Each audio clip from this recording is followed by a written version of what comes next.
Hello guys, I'm checking in again. It's very interesting. I used my background, the first one that I've ever used for my webinar since like circuit breaker in Singapore, which was the complete lockdown in 2020, April 2020, the 6th.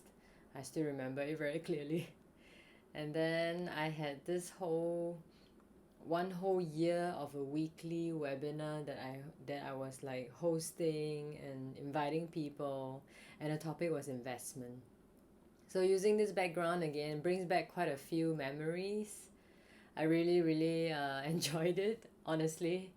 It's the thrill and the trust in my mentor back then, and yeah, and the growth of this ability that I have, which is something I would really want to talk about today, which is exploring my gifts. And I always invite you to explore yours as you listen to me. Um, it just happened over the like close to weekend on Friday, where my colleague from South Africa, our team is very small, so when I say this, like we already know who it is. She is actually working from a remote place, so she's from South Africa, right? So she's supporting us as a consultant, and she said, "Hey, you have a skill. It's good that you keep it up." Or not asking me to practice more on it or refine it, but it's more like tuning in, which is really one thing that I wish to speak more of, because there's a lot of difference between tuning in and really using your gifts just as it is, or even practice. I think the term practice sometimes can be quite mindless in a sense. You're not really fully aware, but you're just practicing it so you get used to it, so you get better and better at it. It kind of sounds the same, but compared to tuning in, like having some revelations to what your gifts are for, I think that's the best mystery to resolve or to unravel in a sense. For me, it's really quite a broad range of how I have discovered some of my gifts, and I'm walking on a journey as all of you are. If I have figured everything out, then I probably won't be here anymore, because I probably have finished my whole life purpose in the first place, right? So not the most exciting thing to do. That means you're gonna be dead the next minute if you know everything about your gifts and you have already expressed it. So that's some way to console myself sometimes when I get really impatient about wanting to know what exactly my gift is immediately at this age, and then it just ends. I think one big secret to dispel, in a sense, like I experienced it personally, is that if I wait for my gift to really show itself before I do something about it, uh, I may never get to contribute it to the rest of the society, honestly. So I really don't know. For instance, what my colleague has shared with me is that I have this ability to proactively um, give feedback, and it's pretty positive in a sense that it's easy to receive, whether it's constructive or it's actually just a compliment or a positive reinforcement of what you should be doing or what you can always do. So, for instance, when during our work times, maybe a suggestion came out from my colleague, and then I will say, hey, you know what, this is a really good thing. You can actually foresee the vision as well as find the loopholes. You should take the lead on this. And that's what I told her, and I didn't think much about it. So I'm so blessed in a sense that there is someone, or at least, friends like that can help me to discover my gifts more clearly. Because I try to do it myself, it's pretty tough in a sense. Because I've ran through a lot of like personal analysis, and I got somebody to do numerology analysis for me. I did anagram, then I did family constellation. That was a really interesting one, and I had several people do numerology and eating, and I also venture on my own via Gene Keys and stuff to really find out what am I here to do, what are my gifts and stuff like that. And at the beginning it's very frustrating because my own personal experience is that it's completely not what I thought or imagined. Like, I always thought I'm always so, logical, systematic, like must be one or zero, must always have a sequence and stuff. And I'm so good with discipline, right? I can wake up at 6 a.m. every day to go for exercise and stuff and don't even try to listen to my body, to the point where I am almost allowing things to happen to me. You know, sometimes it's a bit extreme, like I use it as an excuse to not do anything and let whatever happens. But yeah, again, it's a very fine line where you have to find a way to really be honest with your intuition. Like, is this really something that is an intuition, or is it just like a mental excuse that I don't want to do anything today, I don't want to plan? Because the gift is that I have like a multiple perspectives, in a sense, not inception, but when someone tells me something, if I can graphically explain it, I'm actually able to, just foresee what could be better, or foresee what actually is not so bad, in a sense, because I see a longer range of the event itself. So it's not easy for me to just see as it is, in a sense that I only see at this range. I normally able to see like a bigger range. It's hard for me to explain because it's not a dimensional thing. It's not that I speak to you and then it's like a 3D picture or something, but it's so much more than that. Your the way you speak, the tonality and everything, like, inclusive. It's energetic. It's all round surround sound kind of thing. But yeah, but what I can listen to is beyond the words, definitely. I'm sure you can pick out the tone of how someone says those words. But for me, I'm able to even pick out the future or the past of the whole conversation. Yeah, I'm not sure if I'm making sense or not, but it's not a place that I wish to be very controlling at this point. And even though I have this tendency, but it's really a way for me to express myself. Honestly, today I was having very high resistance to come and say something, but I was inspired like yesterday, and then I let it to like sit, and then it became a little bit of a resistance. But I thought still, let's hear it out. Let's see what is there for me to share today, which is the gifts. It's sometimes like that. The exploration of gifts can be as muddled as how I am right now. But the main point is this.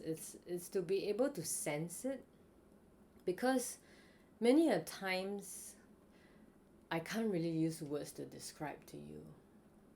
But if I have something that happens more or less often or consistently, that seems to be the direction, because it's very linked to what I can be, that is of contribution to the society, which is something that I'm always very interested to find out.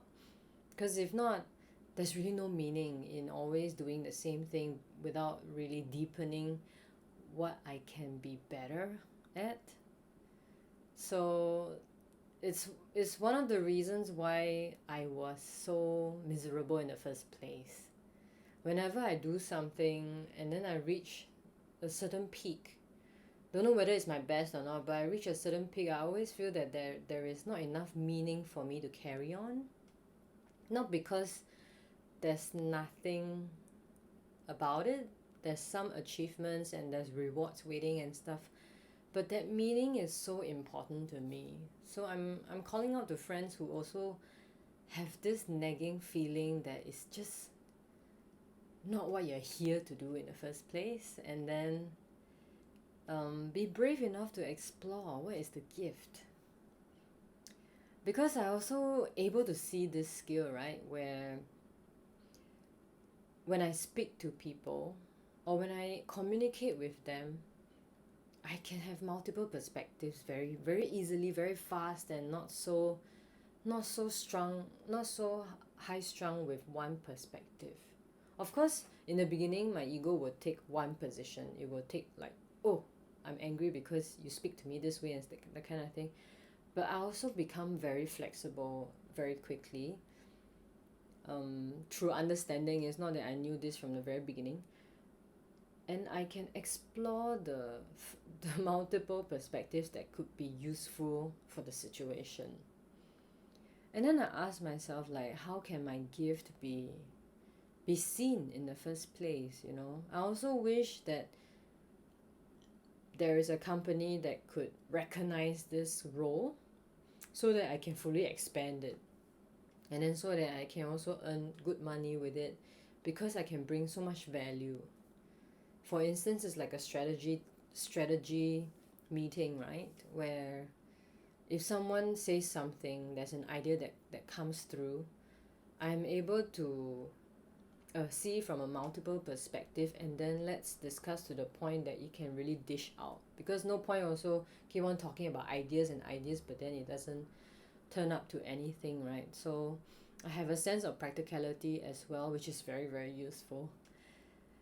And honestly, it's so, I mean, I've been through a few companies, but I do feel, and I also interacted with other clients or other people and their companies, and I realized that there's really a huge lack with the openness and honesty to really get to really provide a better service, or to build a better product.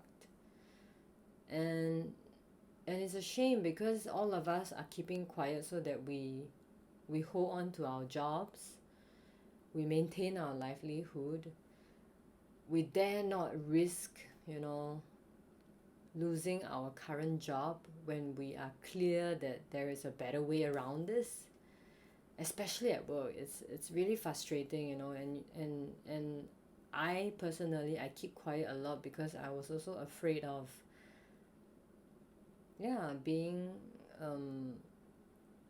put down and not being seen as valuable, and then eventually get kicked out. But I can assure you that 90% of what I'm thinking is all from me. It's not the reality at all. But for survival reasons, we always have to think of the worst case scenario, just like how survival skill is always. So it's not so uncommon. That's why I repeat this time and time again about bravery, about courage, about not exaggerating the fear. Because there are some things like right now, I mean, I am not expelling a lot of money or energy just to get this started or to try it out, to really see what I can do more of. And even if it fails, it doesn't really hurt me. It's like, you know, when it fails is when there's no viewers, right? And that's where it's fine. It's even better, right? If I fail and nobody views it, then, you know, I can move on. So there are many a times I feel like whenever I feel fearful or don't want to take the next step, or I don't even want to make this video right this moment, I ask myself, what is the incremental thing? Why is it that I suddenly become stressed and I don't want to keep on keeping up with this kind of consistency or have to do it, that kind of attitude? But more, what is the smallest step forward?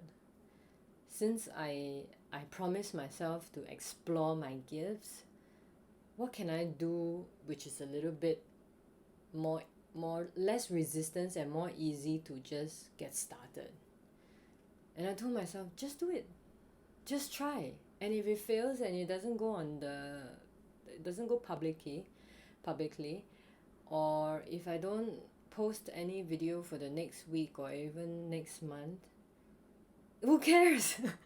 Honestly, who cares? Because honestly, it's like 1:40 now a.m. But I feel that it's more important that I'm able to have this privacy and this quietness in my house, because this is my house, where my parents are and stuff, and this is the vacant room that sometimes my brother comes to sleep and stuff. So when I have the chance to be private with you, then let me try. If it turns out to nothing, then it turns out to nothing. And that's what gifts are like too. It's not about pressuring myself to really make a very noble contribution in the fastest, shortest way. I have this tendency that I have to be, everything now. And it's so much easier to say it now, looking back. But at that time, when I really couldn't figure out, I was miserable. I was so unhappy to the point that I was depressed, that I wish, I could be someone else. And that's the most painful thing to say to myself. But I'm thankful that I keep on carrying on, and I have people who keep on encouraging me. And I also got the courage to accept criticisms and keep on taking the step forward. That's what gifts are. As happy as it sounds to tune into your gifts and stuff, I give myself a lot of pressure. It's not like I happily look for my gift and then I figure it out, then now I know I can give multiple perspectives to people, and it's about talking to people. I get stressed. Then I ask myself, hey, then what am I doing here? How come I'm not doing better at work? Should I be looking for something else, or should I be building something else from the very beginning and stuff? And it kind of stresses me out, and it makes me want to escape it immediately. But these are all the hard truths that happens, which I don't see a lot of people who are making videos trying to express. And it's a very high tendency for me to also just show you the good stuff, or it's the usual thing to be encouraging, to be inspiring. And I see that in many videos, and a lot of times people also collate it in a way that keep yourself positive and all. But I always wish to show the reality of things. Like right now, I don't know how many of the famous people, or when they really get to the success that they should have while serving their life purpose, what kind of day-to-day events for them to overcome. Because on a daily basis, can you imagine if I just have to overcome an issue once a day lah? It's already very difficult. But how many thoughts do we have? We have about 80,000 thoughts, and it's known that 80% of them are negative. So when it spirals down, right, so not every day it's more than one issue that I overcome, especially when I accelerate my growth. That means I really look into it. I don't stay in my comfort zone for very long. Not that because I itchy backside or what, but I really have this urge to find out what can I do with my gift and what can I do further and stuff like that. And I honestly made so many mistakes.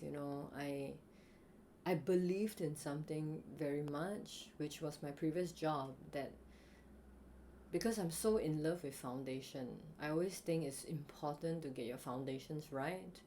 And that shows a lot in my body. When I exercise, or when I stretch, or when I go for massage and all, I want to get to the root of things. Like, oh, how come I feel this way? Should I go and, like, investigate further? How come I cannot really stretch my calves? Oh, actually there's tightness in the place where my hip abductor is and stuff like that. Like, I will go and figure it out. And so foundation has always been very important to me, and I honestly believe that helping people to manage money, to really give them a great strategy, and also offering them great products will be a very good step, a great foundation to be able to explore the gifts that we have, right? Because money is important when it comes to exploration of gifts, and then trying to take time and stuff. But I changed to believe that actually the mindset is even more important. I evolved from it. But because of that, I have to, I was miserable for almost a year, feeling all very sorry, very guilty, very shameful, that I told all my clients in my previous role, I told them I would stay for life. I made a huge promise and I couldn't deliver. I didn't want to stay anymore, and I couldn't bring myself to quit, but I knew that there's something not right already, that I really didn't feel like continuing, but I keep forcing myself. And that kind of misery, I think that's where the true value of my integrity shows up. If I had no integrity, I would just quit, right? Who cares about what I said? I would just do it according to what I like, which may not be a bad thing, Just go ahead, because carrying baggage is not exactly the best way to deal with things as well. And it took forever. I was belittling my integrity. I was thinking that I'm a really bad person. And I did have friends who was very upset with me, because some of them did come on board because they believed that I would stay for life. Because I also believed it myself. I had this whole, I don't know, if you come into contact with me or you interacted with me when I'm into something, you can definitely feel it. So I was passionate about it, and I was so sorry to say that, what, I need to move on, and I do feel that there's some higher calling, but I learned a huge lesson there. I'm never gonna promise anything like that ever again. What lifetime? I mean, I even made it so believable to myself. So you can imagine how other people feel it. And until today, sometimes I still feel the guilt, the shame, which is really not necessary. It's really not necessary. It's good to be in it, process it, but it's not to repeat it and spiral down into this black hole. It doesn't work. Learning the lesson is really important. But learning the lesson to forgive myself is probably the most important for me, because I have self-empowering issues. I doubt myself a lot. I don't like myself very much. And it's not easy to overcome on a daily basis, because I'm improving. That's fantastic. But most of the time, I don't like it. I don't like myself. For the close ones who are near me, especially my loved ones, they will know. I don't really like myself. I feel fat, I feel this, Okay, all these physical things, I think it's easy to relax on it. But it's the internal things like guilt and shame. When I cannot even speak to the person anymore, and the person really told me that she doesn't like it, and she felt betrayed, and she needs time, and we're no longer friends, losing a friend, and took it very hard. And it's no use to hide behind the shame or the guilt, because it's about what I can do better. Because if not, then what? Keep on feeling bad. It's a huge... Come to think of it now, it's really... Yeah, it's a sad thing. May not have overcome it completely. But yeah, it's definitely something to learn. And there are a lot of things about gifts that I don't understand. For instance, suddenly, 7 years later, after the Korean vibes came long ago, I think they came around 2016, 2015, or even earlier, but I think the peak was when it was really in that period, like 8 years ago. And yeah, I'm thinking of booking flights to Korea during my birthday weeks. Then before that, I took a Korean class that I just started. And prior to that, I was watching Korean drama, suddenly very attracted to Gianna Jun, and then, Song Hui Qiao, and these people that I used to watch when I was in primary 6, which was year 2000. So these are your mysteries, these are the mysteries that I have. Am I going to ask from Porsche to have a road trip in Korea? Because as a foreigner, these are the things that I will think about in terms of really unraveling my gifts. It's good to imagine what I really like. I love driving, I love cars. And at the same time, if I were to go overseas and work, I want to work in an Asian country where I still feel like I'm part of my community, in the sense we are Asians. And it's so easy to fly in and out. It's just 6 over hours instead of 13 hours or 20 over hours. I feel that I have more willingness to fly back if I'm working overseas that is not very far. And Korean is actually easier than Chinese in a sense, so I decided to learn it in that. So these are all the imaginations that I have that requires inspiration, that requires overcoming some of the disempowering beliefs, and also being honest about some of the belief systems I have. And most importantly is when someone actually hints to you, it's a message.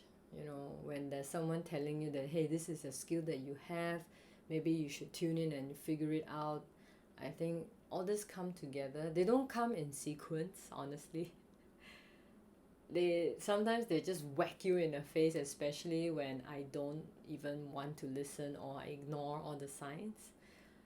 If not, it will be pretty gentle. Every time a message comes, the first level is always gentle. So I try my best to receive it at the first level. If not, it intensifies every time I'm not receiving the message. So it's like, at first it's a whisper, then it starts to tell you, like a colleague told me about this.